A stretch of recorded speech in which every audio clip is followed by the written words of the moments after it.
والسلام على أشرف خلق الله. Yacoub Haj Omar, votre humble serviteur, membre de la fondation Amidoul, Binizgan, commune de Bounoura, wilaya de Ghardaya. Bon, on a déjà eu l'occasion de donner une présentation sur ce qsar modèle. Donc, il est toujours honneur pour nous de répondre à la sollicitation de nos frères de l'université Abderrahmane Mira, dont on a toujours l'honneur et on est toujours ravis de répondre à cette sollicitation. Tout d'abord, je tiens à présenter les excuses du docteur Nouh, parce qu'il est retenu actuellement par une mission très noble concernant le qsar. Donc, il est en train de recevoir l'Institut national des études stratégiques globales, et où il est venu à Ghardaya spécialement pour notre qsar, pour essayer de le dupliquer à travers les régions des hauts plateaux et le Grand Sud. Donc, c'est une décision de l'Institut qui appartient directement à la présidence de la République. Donc, tout l'honneur est pour nous à ce que ce qsar soit dupliqué, soit repris, soit utilisé dans d'autres régions de notre pays. Et on essaie d'être toujours présent pour mieux expliquer les fondements de ce qsar. Dans une petite présentation, tout rapidement, le qsar de Tafilelt, il est juste à côté de la ville de Binizgan, c'est-à-dire, c'est les gens de la ville de Binizgan, ils ont répondu à une extension côté habitat qui concerne la ville de Binizgan. Donc, c'est une réponse à une problématique qui a été posée des années 70-80 concernant c'est-à-dire le souci, ou bien de trouver une solution pour les jeunes de la région pour avoir leur logement, et ainsi participer c'est-à-dire à faire descendre un peu le coût du prix du foncier dans la région, et donner des perspectives nouvelles pour c'est-à-dire l'extension du bâti dans c'est-à-dire la cuvette de Ghardaya. Donc, on est arrivé à construire 1050 maisons sur un terrain totalement rocheux pour épargner les terrains agricoles et terrains destinés pour les futurs programmes de logement concernant l'État. Donc, avec des conditions très difficiles, comme nos ancêtres ont eu l'habitude de faire face et de créer une survie dans cette région saharienne et totalement rocheuse et très pénible du point de vue manque d'eau et pas mal d'ingrédients qui suscitent, c'est-à-dire une vie paisible et une vie durable dans la région.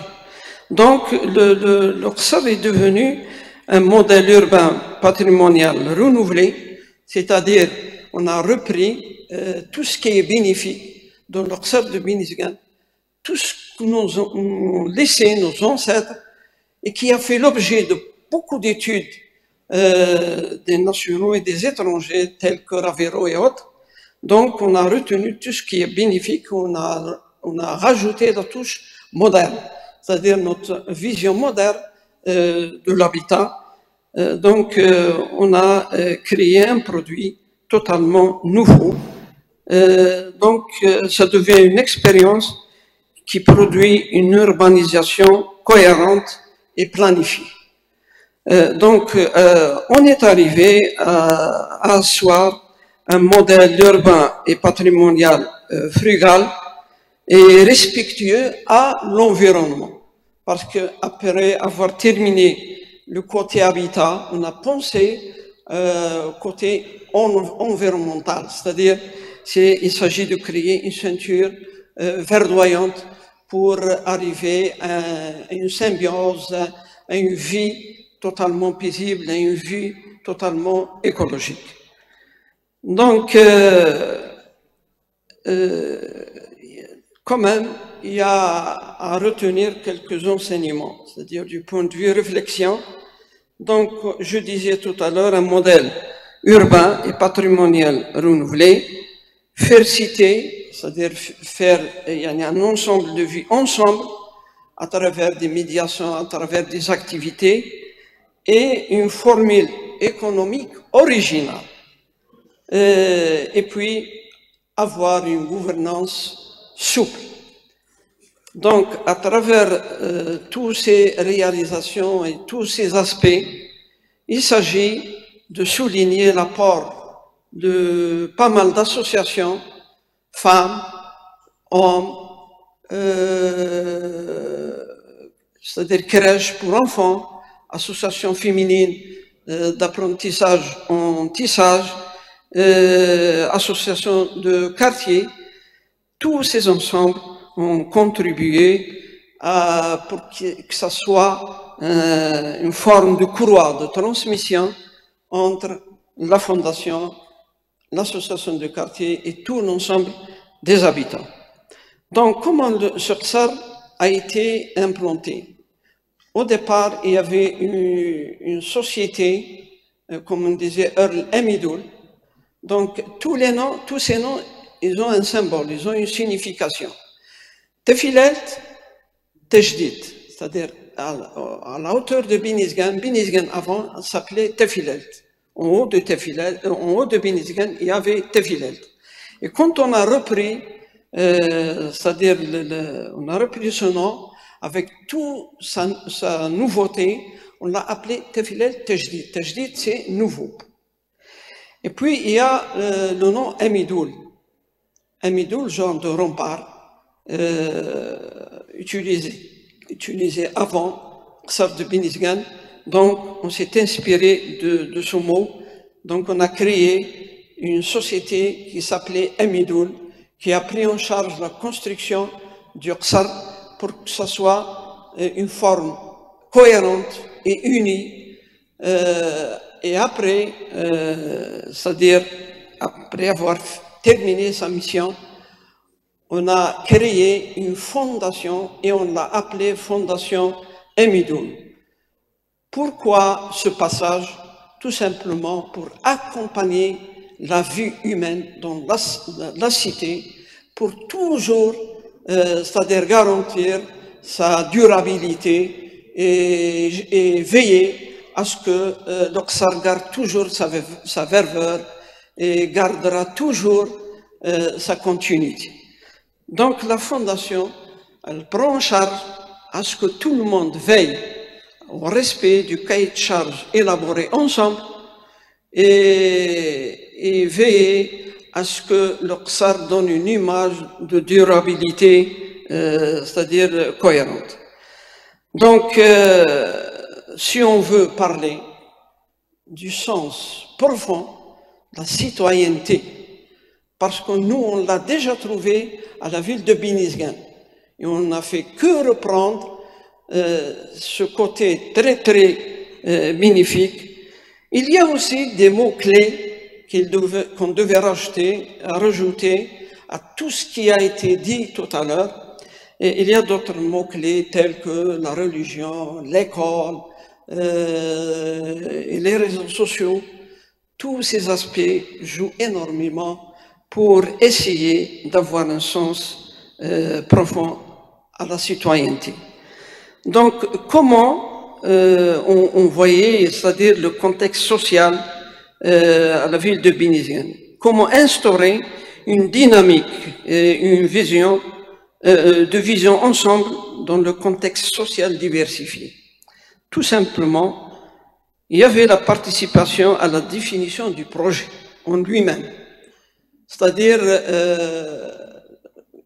grâce à Dieu toujours, et grâce à la réflexion totalement bénéfique de notre cher docteur Nouh, un homme, un notable de la ville, qui a donné toute sa vie à servir les gens de Binisgan. Donc, il n'a pas, c'est-à-dire, il n'a pas appliqué sa vision propre à lui seul. Il a été entouré par des notables de la ville, par des gens qui ont une vision sur le domaine de l'urbanisme. Donc, et on a fait participer tout le monde pour déterminer la définition de ce projet. Et faire participer pas mal de gens aux travaux lancés dans cette Tafilel, et aussi l'engagement de tout le monde dans la vie de la cité, parce que la cité est pour tout le monde. Elle est du coup pour les bénéficiaires du logement dans la cité, elle est pour tout le monde, elle est pour la fondation. Donc il y a un osmose, il y avait une certaine interférence, il y a une certaine gérance, c'est-à-dire de tout le monde pour la durabilité de ce centre. Et je peux aussi citer quelques activités, c'est-à-dire quelques activités instaurées au CSAR. Il y avait un projet en commun accord avec le programme du PNUD, où on a réalisé ce qu'on appelait la gestion des déchets organiques et assimilés, qu'on a entamé à bon terme durant 2 ans. C'est-à-dire on a collaboré avec c'est-à-dire les ménages à ce que le tri sélectif des organes, c'est-à-dire des déchets organiques, à partir de la maison jusqu'à l'aboutissement. Et on a aussi donné une solution c'est-à-dire aux produits, à la naissance d'un produit nouveau, c'est-à-dire un produit qui n'est pas chimique, qui sert pour l'agriculture, pour l'utilisation dans le domaine de l'agriculture, des agricultures de la région. Donc, une fois qu'on a terminé ce projet, on se projette pour la création d'une mini-déchetterie pour que le traitement des déchets lourds et organiques et tout ça soit traité totalement dans la cité elle-même. Et on avait un autre programme éducationnel. Sachez que la Fondation a créé un écoparc.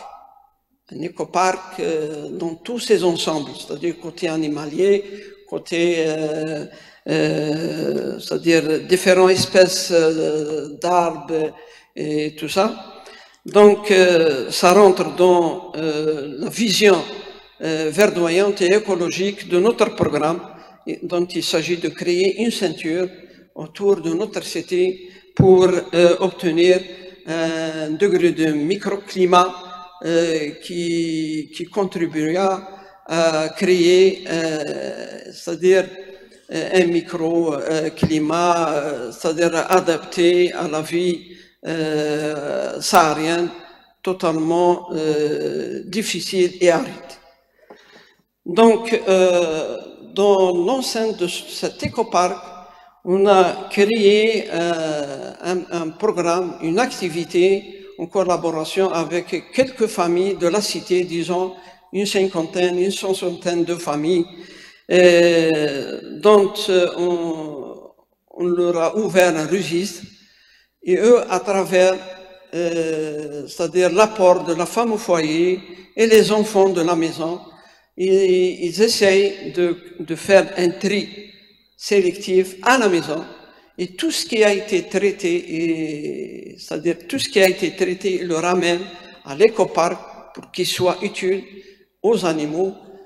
Et à un certain temps, la Fondation a pensé à une récompense, au geste ou bien à la mission accomplie, et on leur offre à chaque fois, à chaque opération clôturée, une plaque d'œuf, un œuf et 1 litre de lait de chèvre en guise de récompense à l'effort fourni.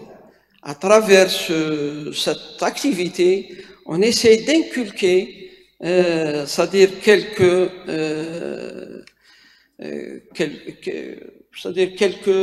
traditions, créer un attachement à la terre, un attachement à l'écoparc, un attachement à l'animal qui vit avec nous et tout ça.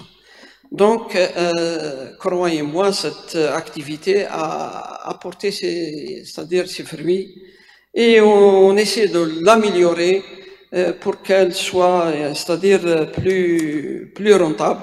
Et actuellement, on est en train de pencher sur un projet dont on l'appelle Jardin de l'école. Ça touche le domaine de la production vivrière.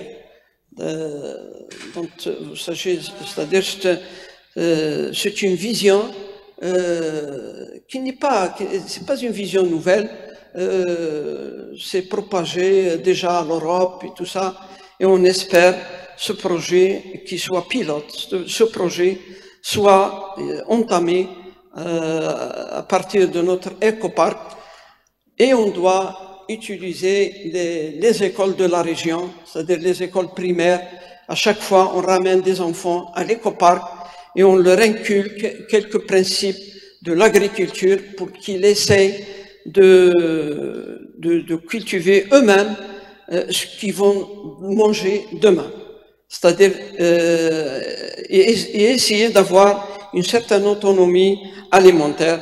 Et c'est ce qu'on appelle la production vivrière, parce que le monde, avec les crises qui nous entourent, avec les guerres un peu partout dans le monde, donc on sera appelé à un certain moment, toute personne qui obtient une parcelle de terrain, il doit penser à la cultiver pour créer son manger soi-même.